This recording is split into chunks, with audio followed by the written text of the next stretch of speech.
오늘 지난주에 이어서 말씀을 좀 나누겠습니다. 지난주에 제가 여러분과 나눈 말씀은 내 인생의 일들이 계획대로 이루어지지 않을 때 그것을 어떻게 믿음으로 봐야 되는지, 그리고 그것을 사도 바울의 경험을 통해서 우리가 깨달은 거죠. 나중에 보니까 그것은 성령님의 활동이었다라는 거죠. 조금 더 제가 여러분 집중해서 보시도록 하겠습니다. 그래서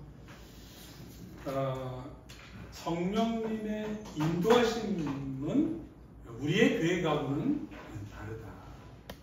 그러면 그 성령님의 인도하심을 우리가 어떻게 잘 따라가고 그것을 하나님의 뜻이 이루어지는 것과 일치시킬 것인가, 이제 그런 것들을 우리가 지난주 사건을 통해서 봤습니다. 그리고 사도행전 16장에 일어난 그 사도 바울의 계획이 틀어지는 것, 이루어지지 않았던 사건이 오히려 더 중요하고 더 크고 더 놀랍고 더 새로운 일. 여러분 생각해 보세요. 여러분 계획보다 더 풍성하고 더 넓고 더 장기적으로 되는 일이면 내 계획보다는 하나님의 계획이 더 좋겠죠, 그죠? 여러분 하나님을 어떻게 믿으세요? 하나님은 좋으신 하나님입니다. 맞습니까? 이럴 때는 크게 아멘 하셔야 되는 거예요. 하나님은 내 생각보다 더 넓으신 분입니다. 맞죠? 내가 계획한 것보다 더 좋은 걸 주시는 분입니다. 하나님은 좋으시는 거예요. 그게 제일 중요한 거예요. 우리가 믿는 하나님은 우리를 사랑하시는 분이고, 우리를 위해 구원하시는 분이고, 우리의 삶을 이끌어 가시는 분이고, 나의 모든 걸 알고 계시는 분이라는 거예요. 그게 진짜 믿음의 가장 본질적인 것입니다. 실제로 우리 수천 년의 역사 속에 사람들의 믿음은 무서운 신, 나를 괴롭히는 귀신, 그런 것에 사실은 많이 사로잡혀 살아왔거든요. 사도 바울의 이 자기 계획이 이루어지지 않은 걸 통해서 오히려 더 놀라운 하나님의 계획은 어떤 것이었나, 기도를 보면서 여러분 한 번 더 리마인드 시킨 것 뿐입니다. 원래는 이 아시아 지역에도 너무 일이 많은 거예요. 사람도 많고 해야 할 일도 많고, 또 이 안디옥 교회에서 이제 막 출발했기 때문에 사실 안디옥 교회도 일이 많았어요. 근데 주님이 안디옥에서 떠나서 따로 세우라 그래서 순종한 것 뿐이잖아요.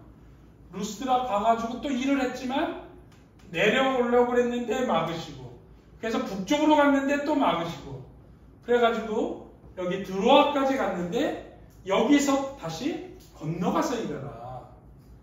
우리 같으면 여기도 할 일이 많은데 왜 그러세요? 또 여기도 좋은데요, 그럴 수도 있잖아요. 그래서 어쨌든 새롭게 건너 시작을 했습니다.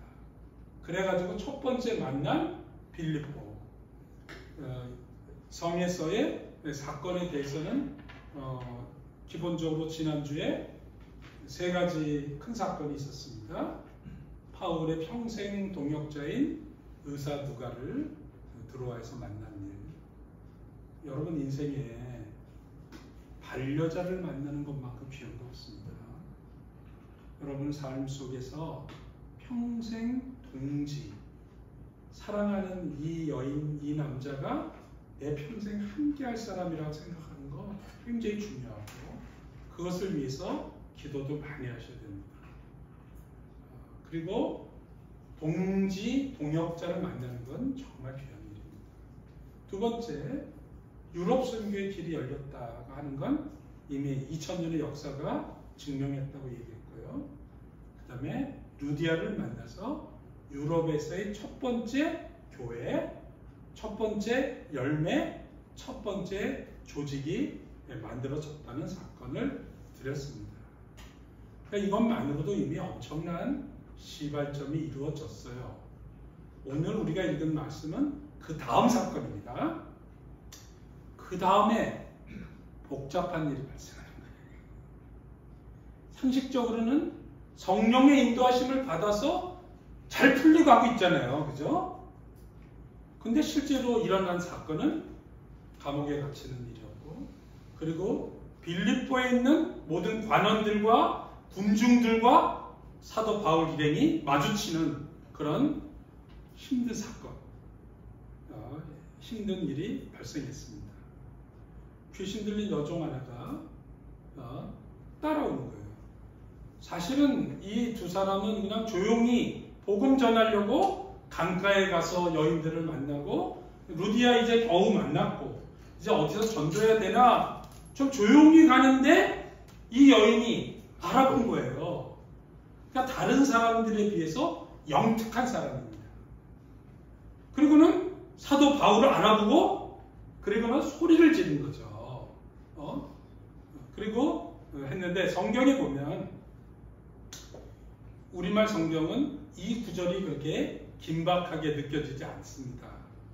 근데 헬라어 원어를 보면 이 귀신 들린 여종은 퓨톤이라고 아폴로 신에게 살해된 뱀이나 용을 의미하는 거예요. 그래서 그 당시 빌립보 성에서 굉장히 영적으로 추앙을 받는 여종인 거예요.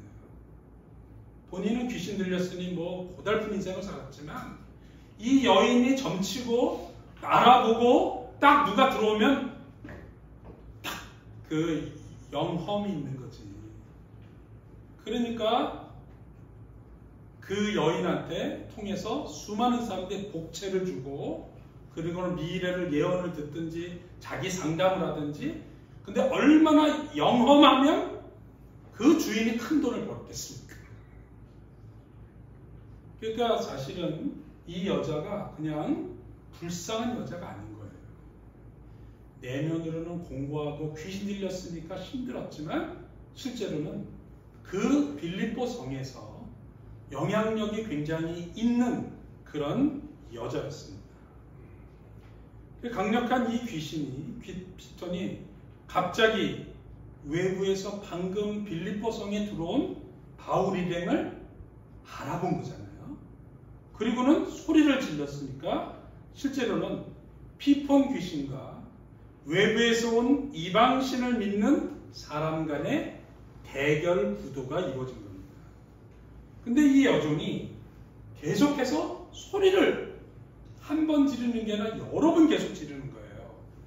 이 말은 굉장히 멋있는 말 같지만, 실제로 이 말은 바울을 돕기 위한 말이 아니라, 이런 높은 하나님의 종 너희들아, 너희들 힘이 있으면 나와 함께 한번 겨뤄보자. 그렇게 계속 시비를 거는 거예요. 칭찬한 게 아니에요. 그러니까 바울이 좀 조용하게 지나가려고 계속 하는데도 따라다니면서 여러 번 소리를 지르고, 붙어보자. 힘세고 전능한 하나님이지.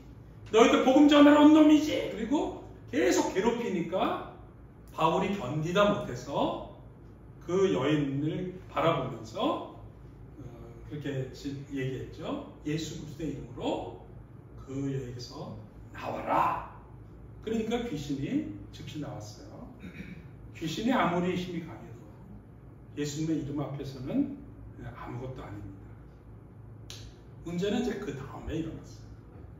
바울이 이 여종에게서 귀신을 쫓아내니까 그 여종의 주인들이 놀란 거예요.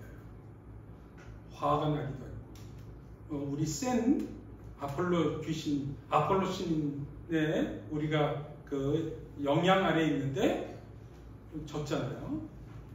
그러니까 속상하고 실망해야 됐지만, 진짜 속마음은 돈벌이가 되는 사업이 무너진 거예요. 사실 이 주인들은 귀신 들린 이 여자가 얼마나 고통 속에 살아가는가에 대해서는 자기들은 관심이 없었어요.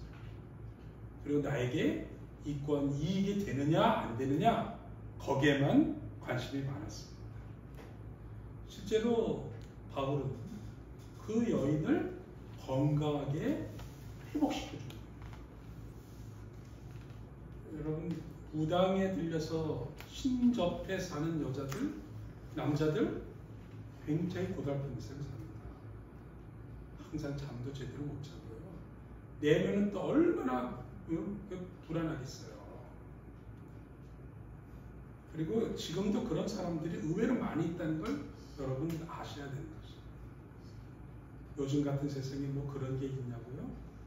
지금도 미아리 언덕만 넘어가면요, 점 짓는 집이 억수로 많은데 절반은 가짜래요. 그리고 절반은 또 진짜 귀신들과 사는 신접한 사람들이 꽤 많습니다. 이 사람들은 돈에 관심이 있었지 그 여인의 삶에 대한 관심, 예나 지금이나 그런 사람들이 굉장히 많습니다. 그래가지고 그 주인이 사람들을 동원해서 자기의 이권 사업이 무너지니까, 이 사람들은 돈 있는 사람들이고 영향력 있는 사람들이니까 바알과 신라를 붙잡아다가 관원들에게 데려가서 얘기를 합니다. 요란하게 하는 인간들이고 우리가 받지 못할 풍속을 전한다. 실제로는 돈벌이인데 마치 풍속과 사회 질서 문제를 명분을 삼아서 공격하고, 그리고 모여있는 군중한테 선동을 하니까 로마 관리들도 갑자기 이게 무슨 사건이야? 그러더니 일단 외부에서 들어온 소수 약자 나그네이기 때문에 일단 그냥 잡아넣고 못 벗겨, 때려, 감옥에 집어넣어. 일방적인 조치를 취합니다. 이게 이방인 소수 약자들이 현실적으로 겪는 어려움입니다. 매질을 심하게 한 다음에 감옥에 갇혔습니다. 여러분, 이런 선동에 휘말리지 않는 사람이 지혜로운 사람입니다. 그런 현실은 이미 이루어졌습니다. 사실 오늘날도 한국에서 외국인들이 한국에 들어와서 취업을 하고 일하다가 아니면 여행 중에 이런 황당한 일들을 겪을 때도 많습니다. 전 세계적으로 사실은 일어나는 문제들 중에 하나죠. 그래가지고 그를 빌립보 감옥에 가둬놓았어요.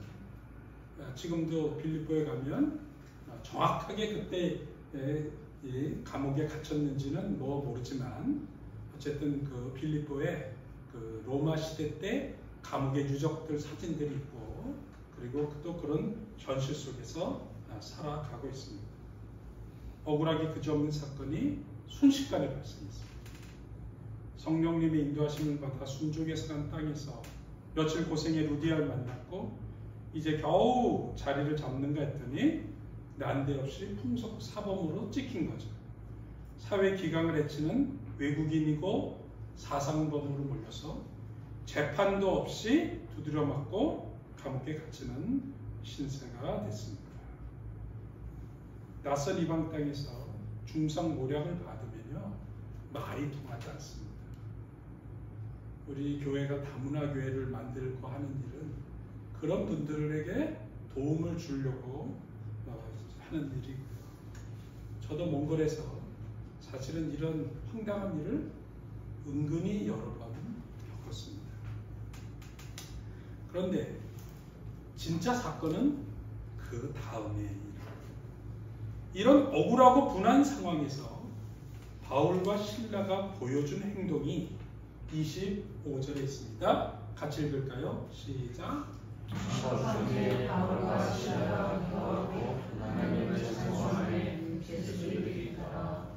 여기 한밤중이라는 시간은 낯선 곳, 아는 사람이 없는 캄캄한 상황, 힘든 시간을 상징하는 것입니다.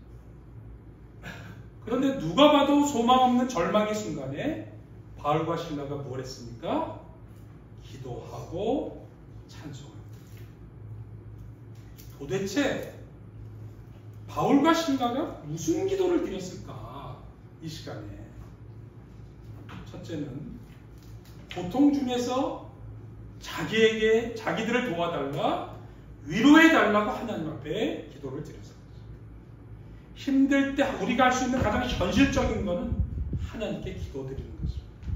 이것이 바로 가장 자연스러운 신앙입니다.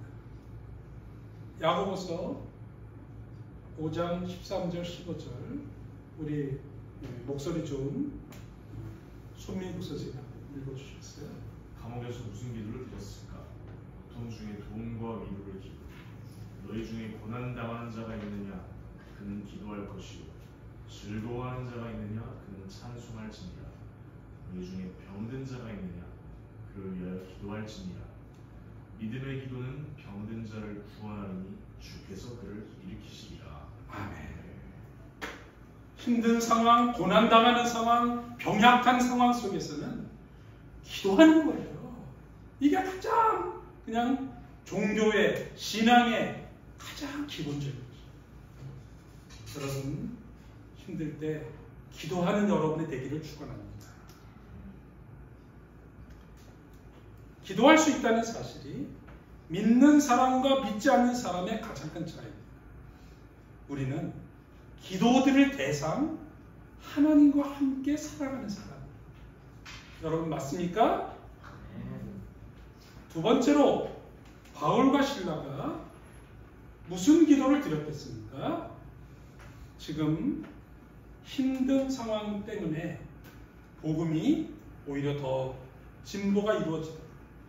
지금 내가 감옥에 있습니다. 묶여있고 매맞은 일 때문에 복음이 더 잘 전해줄 수 있기를 기도드립니다. 전화위복이 되도록 기도하는 거예요. 그런데 결과가 알다시피 그 기도 후에 기적이 일어났죠. 그죠? 지진이 일어나고 옥문이 열리고 몸에 묶인 것이 풀어졌어요. 그 다음날 아침에 일어난 사건은 더 드라마틱합니다. 바울이 그동안에 매맞고 갇혀있다가 그 다음날은 아예 자기의 법적 신분을 밝히는 거예요. 로마인인 나를 너희들이 재판도 안 하고 일방적으로 두드려 패고 감옥에 가둬? 그 말이 무슨 뜻이에요?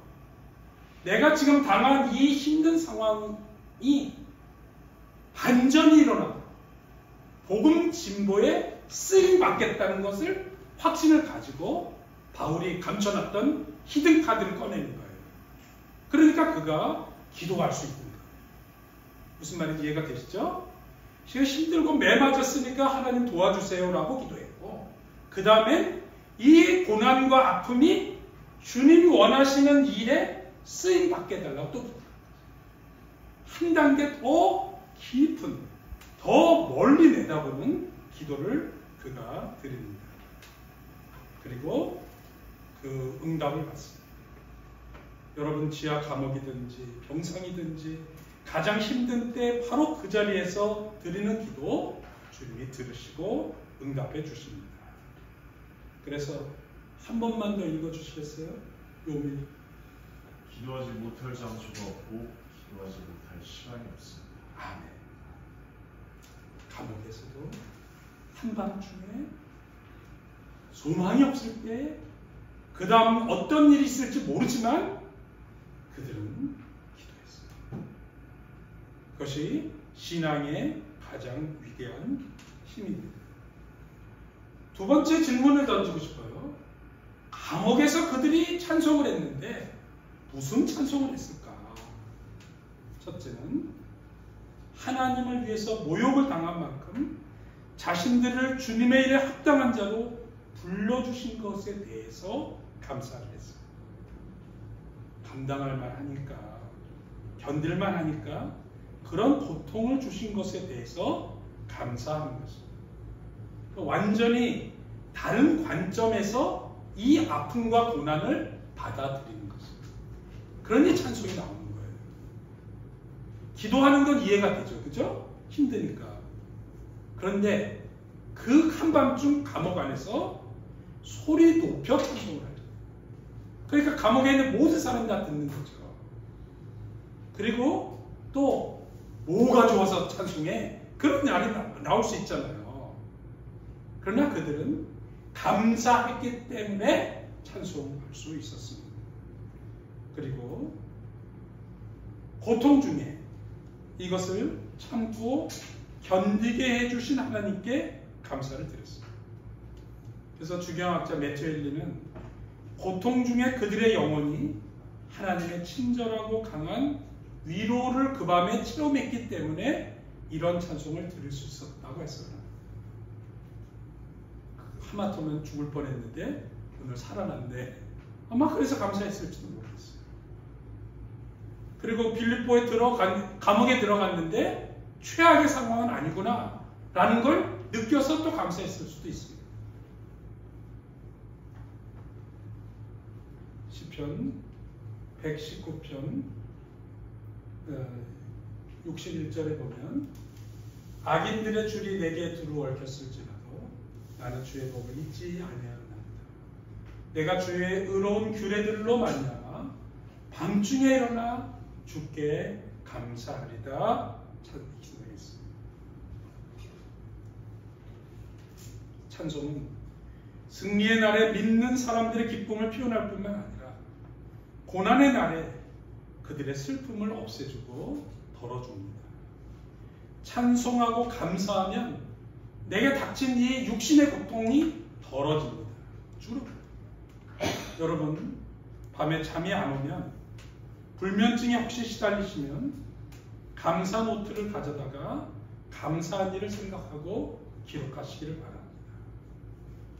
사도 바울과 실라가 한밤중에 기도하고 찬송하게 된 것은 하나님께 그 밤 감사를 생각했기 때문입니다. 그리고 가장 깊은 절망의 현장에서 감사와 찬양을 드리는 건 그들을 더욱 강하고 담대한 사람이 되게 했습니다.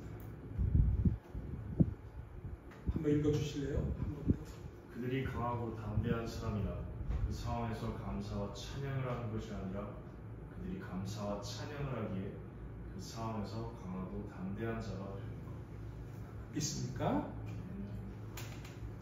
우리는 이분들의 신앙이 엄청나다 자꾸 그렇게 얘기하는데 그분들도 다 불안하고 외국인으로 낯선 곳에서 항상 이렇게 마음 졸여 살았어요.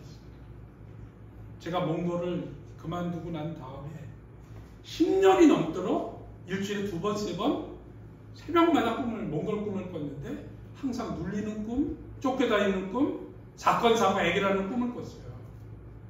20년 몽골에서 사는 동안 얼마나 항상 저보고 대학 총장이라고요? 아이고 항상 을로 살았습니다. 을 중에 을로요.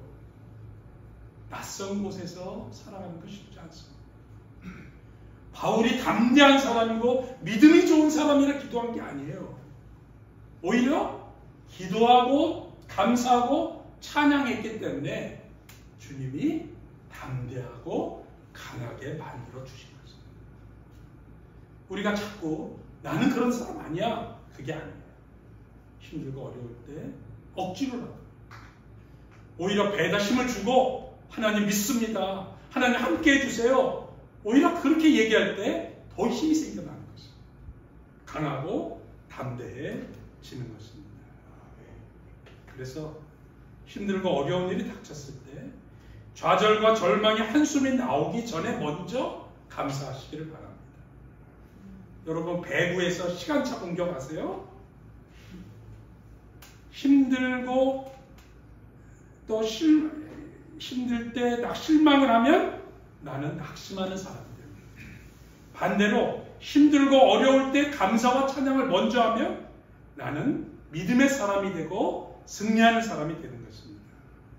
그래서 제가 자주 쓰는 말 있잖아요. 믿음의 척도는 어디까지 감사할 수 있는가.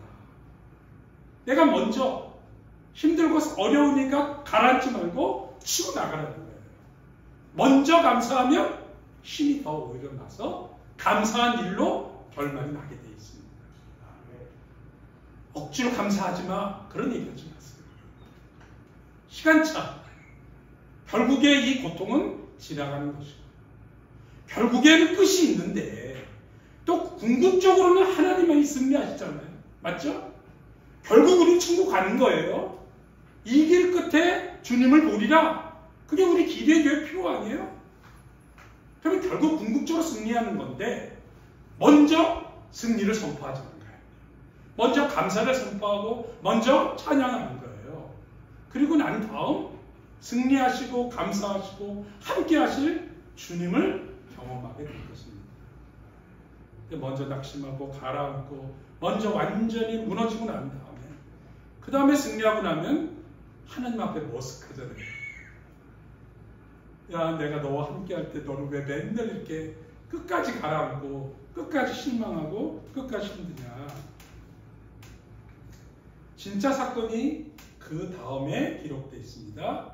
아까 읽은 기도하고 찬양했어요. 그 다음 사건이 뭐죠? 죄수들이 듣더라.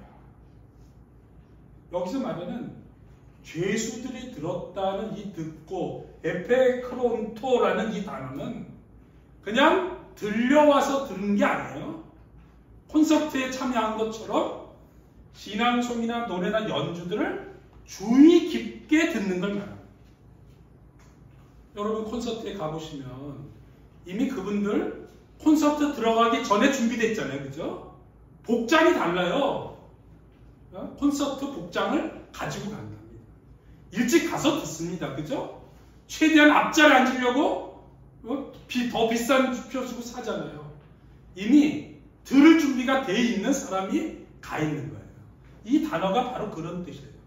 그냥 들려와서 들었다는 게 아니고, 그리고 굳이 성경에 하나님을 찬송했다로 끝날 수 있는데 죄수들이 듣더라라고 하는 이 단어를 누가가 특별하게 기록한 거 아닙니까? 그죠? 진짜 사건은 제가 여기다가 오늘 설교에 포커스를 맞췄습니다. 죄수들이 들었다. 절망의 상황 속에서 감사와 기쁨의 노래를 부르는 바울과 실라를 그들, 죄수들, 간수들, 그 현장에 있었던 모든 사람들이 이해되지 않는 심정으로 듣고 있었어요. 이해가 안 되는 거지. 왜 도대체 무엇이 저 사람들을 저 절망의 순간에서 감사와 기쁨의 노래가 나오게 하는 것일까? 심지어 감옥의 문이 열리고 매인 것이 다 풀어졌는데도 왜 도망치지 않았을까? 그게 더 재밌는 사건 아니에요? 쇼생크 탈출이라는 영화 보셨어요? 빠삐용이라는 영화 보셨어요? 어떻게든지 나가려고 그 몸부림을 치는 감옥의 그 상황 속에서 억울하니까, 억울했으면 하나님 풀어줬으면 빨리 나가야 되는 거 아니에요? 근데 안 나가잖아요. 그들이 바울과 실라에게 묻고 싶었던 거예요.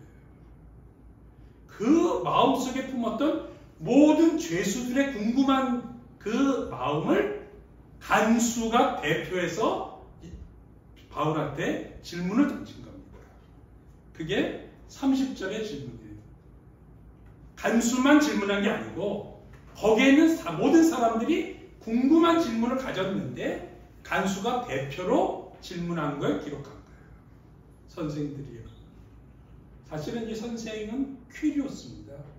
주님인 그런 뜻이에요. 원래 극존칭어를 사용했어요. 실제로는 죄수로 두들겨 패고 그걸 집행하던 사람이 딱 바꿔져서 선생이요, 내가 어떻게 해야 구원을 받겠습니까?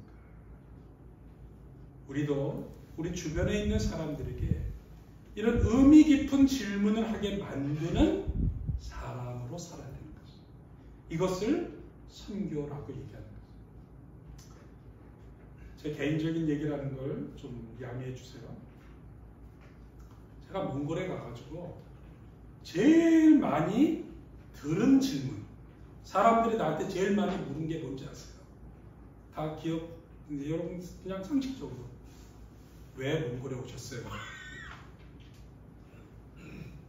부자 나라에서 자녀 교육하기 좋은 강남의 파락군에서 사셨는데 왜 1992년 몽골이 경제적으로 제일 어려운 그때 어떻게 왔냐? 그 질문을 제가 만나는 몽골 사람마다 들었어요. 조금만 사귀면 금방 묻히는 것 같아요. 어떻게 왔어? 몽골에? 그때는 한참 시간이 지난 다음 20년이 지난 다음에 이번에는 한국 사람들이 저한테 가장 많이 질문을 던졌습니다. 그렇게 괜찮은 대학교를 설립해놓고 왜 그만두고 한국으로 돌아왔는가? 그 질문에 답을 제가 드린다면, 자, 몽골에 간 것도 주님 때문에 갔고요. 대학을 그만두고 나온 것도 복음 때문이라고 저는 분명하게 말할 수 있습니다. 예수를 믿는 사람들에게도 누구에게나 어려움은 일어납니다. 이 땅에 사는 한 그리스도인에게 시련과 고통의 일이 있습니다. 그러나 믿음이 있기 때문에, 하나님을 따르기 때문에, 복음 전할 부르심을 받았기 때문에 그 시련과 고통을 받아들이는 마음과 자세가 달라지는 것입니다. 믿음의 삶으로 행동하기 때문에 세상 사람들이 주님을 믿는 것이 얼마나 복된 일인가를 말할 수 있어요. 다시 말하면 우리의 입으로 말로가 아니라 우리의 삶으로, 우리의 얼굴 모습으로, 우리의 눈빛과 우리의 태도가 세상 사람들로 하여금 우리에게 궁금하게 질문을 던지는 것. 그걸 통해서 주님의 은혜와 사랑과 기쁨이 드러나야 하는 것입니다. 나보다 더 힘들고 더 절망스러운 환경에 있으면서 감사를 잃지 않는 모습 속에 사람들이 놀라서 질문하는 것입니다. 감옥에 있었던 그들이 기도와 찬송을 불렀을 때 그걸 들었던 죄수들이 그 다음 하나님이 하신 일 뭐였습니까? 지진이 나고 옥문이 열리고 착고가 풀어지는, 간수가 예수를 믿는 그 사건의 목격자들이 다 되는 것이죠. 그날 밤. 그렇죠? 간수가 불을 켜고 들어왔는데 죄수들이 다 없어지는 건 자결하려고 들은 거. 생생하게 감옥에 있던 모든 사람이 다 듣고 알았을 거예요. 근데 잠깐만, 나 우리 여기 있어. 내 몸을 해하지 마. 그 사람이, 선생들이여 나는 어떻게 하면 구원받습니까? 주 예수를 믿으라. 너와 네 집에 구원을 얻으리라. 바울의 그 선포를 모든 죄수들이 그 광경을 목격하고 그리고 보게 된 것입니다. 저는 이 빌립보 감옥이 로마 사람이었던 간수와 그 가족이 주님께 돌아오는 회심, 구원 사건의 가장 중요한 공간이 되었다고 믿습니다. 루디아는 유대인이었고요. 그죠? 이 간수는 로마 사람이었을 것입니다. 빌립보가 로마의 도시니까요. 그러니까 첫 번째 로마 사람이 예수 믿는 그런 첫 번째 사람이었습니다. 성경에는 기록되어 있지 않지만 그날 밤 감옥에서 바울과 실라의 태도와 찬송을 듣고 현장을 목격한 죄수들 가운데 저는 많은 유럽 최초의 크리스천들이 빌립보 교회에 신실한 성도들이 여러 명 배출되었을 거라고 저는 믿습니다. 그래서 그들 인생 가운데 감옥에 있었던 그 시간이 하나님을 만나고 인생을 변하는 계기가 되었습니다. 많은 사람들이 감옥에 갇힌다고 하면 절망과 상처로 마음이 무너집니다. 제가 지난 8년 동안 하객동에 있는 인천 구치소에 한 달에 한 번씩 인성교육 강사로 가서 복음을 전했습니다. 거기는 구치소라 아직 정식 재판이 끝나지 않은 상태에서 그곳에 계신 분들의 표정이 너무 어둡고 늘 굉장히 불안해 보여요. 그래서 제가 그때마다 간증하고 복음 전하면 얼마나 진지하게 듣는지요. 그래서 제가 알았어요. 사람은 절박해야 은혜를 받는다. 우리에게 너무 절박함이 부족합니다. 그러나 우리가 절박한 상황에 몰리는데 하나님이 변화를 주시고 새로운 은혜를 부어 주신 것입니다. 감옥에 감옥에 있는 동안 놀라운 기적과 변화를 체험한 두 분을 제가 소개하려고 합니다. 성경 다음으로 많이 읽히고 여러 언어로 번역된 책이 존 버년의 철로 역정입니다. 존 버년이 살던 시대 국왕인 찰스 2세가 영국 성공회를 제외한 모든 기독교 교파를 탄압했기 때문에 존 버년은 침례교도여가지고 감옥에 박혔습니다. 12년 동안 감옥에 갇혔어요. 지루하고 고달픈 감옥 생활에서 일생의 역작인 철로 역정을 썼습니다. 만일 그가 감옥에 갇히는 고독한 시간이 없었다면 불후의 명작 철로 역정은 존재하지 않았을 것이고 존 버년이라는 사람이 있다는 것조차 우리는 몰랐을 것입니다. 이 철로 역정을 캐나다 선교사 게일 선교사님이 한국에 소개를 했고요. 성결교 부흥사였던 이성봉 목사님이 부흥회 때마다 철로 역정 강해를 하셔서 6.25 전쟁 직후 비참했던 한국 교회가 부흥하는데 결정적인 역할들을 하셨어요. 근데 100년 전 게일 선교사가 소개한 철로 역정에 보면 크리스찬이 갓을 쓰고 그죠? 천국에 가는 게 옥황상제. 얼마나 한국 사람들의 정서에 맞게 천국 가는 길을 설명했는지 이해가 되세요? 하나님이 사용하셨어요. 우리나라 초대 대통령 이승만이 대한제국 시절에 독립신문과 협성의 주필 독립협회 활동을 하다가 왕정 폐지와 공화국 수립에 도모했다는 반역의 제목으로 한성 감옥에서 5년 7개월간 감옥에 갇혔는데 이승만이 젊은 날이 이승만 여기다 쇠사슬로 묶어놨어요. 쇠사슬. 그리고 첫 번째 7개월 동안은 딱 바울처럼 칼을 씌우고 칼 있죠? 크게 칼을 씌우고 7개월 동안 두 손을 묶고 발을 이렇게 묶는 거 있잖아요. 그래가지고 7개월 동안은 그렇게 감옥에 갇혀 있었어요. 저녁이면 고문당하고 낮에는 두드려 맞고 자신이 조만간에 처형될지 못하는 죽음의 공포 속에서 에비슨 박사한테 자기 성경책을 좀 보내달라고 부탁을 해요. 언더우드가 한성 감옥, 그때 한성 감옥이 지금 종각에 있는 영풍문고에 있는 자리 있죠? 서대문이 아직 만들어지기 전에 영풍문고 자리, 종각 바로 맞은편이에요. 종로 세무서 있는 종각역에 7번 출구인가? 그 자리가 한성 감옥이었어요. 언더우드가 찾아가고 그때 이승만이 외국인 선교사가 온다니까 그나마 얼굴 씻겨가지고 모자 씌워서 그리고 면회를 하게 만든 거예요. 그래서 성경을 받아다가 성경을 열심히 읽었습니다. 그리고 본인이 직접 자기 자서전에 밝힌 내용입니다. 나는 감방에서 혼자 있는 시간이면 성경을 읽었다. 그런데 배제학당에 다닐 때는 그 책이 나에게 아무런 의미가 없었는데 이제 그것이 나에게 깊은 관심거리가 되었다. 어느 날 나는 선교학교에서 하나님께 기도하면 하나님께서 그 기도에 응답해 주신다는 선생님의 말이 생각이 났다. 그래서 나는 평생 처음으로 오 하나님 나의 영혼을 구해 주십시오. 오 하나님 우리나라를 구해 달라고 처음으로 기도를 드렸다.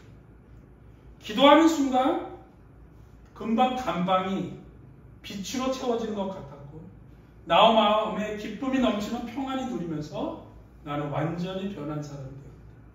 동시에 그때까지 내가 선교사들과 그들의 종교에 대해서 갖고 있었던 증오감 그리고 그들에 대한 불신감이 사라졌다. 그들이 우리에게 자기들 스스로 값지게 여기는 걸 주기 위해서 이 땅에 왔다는 것을 알게 되었다. 직접 자기가 쓴 글입니다. 그리고 그가 한성 감옥에서 생활하면서 동료 죄수들, 간수들을 다 했는데 이 사람이 그때 전도해가지고 예수 믿은 사람. 그 중에 이 사람이 월남 이상재 선생입니다. 그때 같이 감옥에 갇혔던 YMCA 설립한 사람 있죠? YMCA 총무회 월남 이상재 선생님. 이원금, 김정식, 홍재기 같은 독립운동가들이 이승만을 통해서 예수를 믿었다. 그리고 1902년에 감옥 안에 학교를 만들었는데 이승만과 양기탁이 교사로 선발되어서 죄수를 교육하도록 했고 어린이 죄수들에게 글 가르치고 옥중 도서실을 운영하고 정식으로 가르칠 수 있도록 허가를 받았다는 거예요. 그랬다가 이승만이 무기징역형을 선고받았는데 무기징역, 반란죄니까. 근데 1904년에 러일 전쟁이 일어나면서 특별 사면령이 내려져가지고 석방돼요. 그래서 그 다음 이 사람이 미국으로 유학을 가서 언더우드 선교사입니다. 그리고 YMCA 임원회의를 열었을 때 이승만, 그리고 학감을 했대. 학감. 그리고 이분이 윤치호 박사예요. 윤치호. 그러니까 그는 감옥에서 그의 인생에 새로운 예수님을 알고, 그리고는 오히려 예수님을 알고 복음 전하고, 그 다음에는 또 새로워진 인생을 시작을 했다가, 여러분 아시는 대로 하버드 대학, 프린스턴 대학에서 박사 받고 독립운동하다가 1948년 우리나라 초대 대통령으로 그가 대통령 선거를 하게 되는 것입니다. 1950년 6.25가 발발했을 때 전 세계에 지원을 호소를 했습니다. 이런 얘기를 해요. 젤렌스키보다 더 영어를 훨씬 잘한 한국 대통령입니다.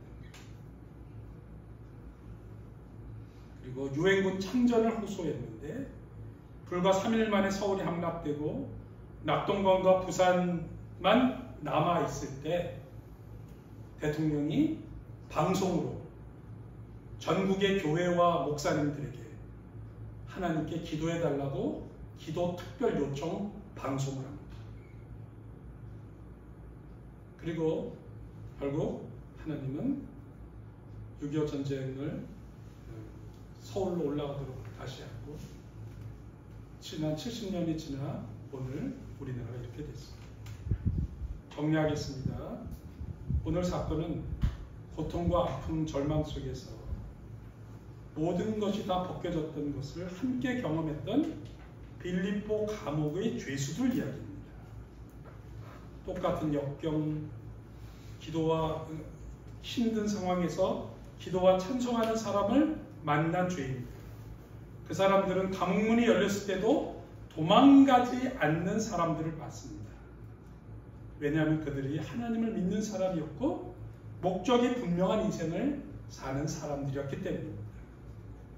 그 다음날 마지막 반전이 일어나죠. 로마 시민인 우리를 재판도 없이 때리고 가두었다고 말합니다. 이 말은 다른 말로 얘기하면 맞지 않아도 될 사람이, 권리가 있는 사람이 자기 권리를 다 사용하지 않고 복음을 위해서 기다려요. 유럽 땅에서 처음 들어온 빌립보 성에서, 로마인이 가득한 낯선 땅에서 하나님의 일을 목격하는 영광, 그리고 이곳에서 성령 충만한 하나님의 사람들, 지혜 있는 바울과 실라가 나중에 빌립보 성에 첫 번째 하나님의 교회를 세우고 영원한 유럽 선교의 문을 시작했습니다. 오늘 이 놀라운 사건이 여러분 개인의 사건이 되기를 바라고 우리 기리의 교회의 사건이 되기를 바랍니다. 기도하겠습니다. 하나님 아버지,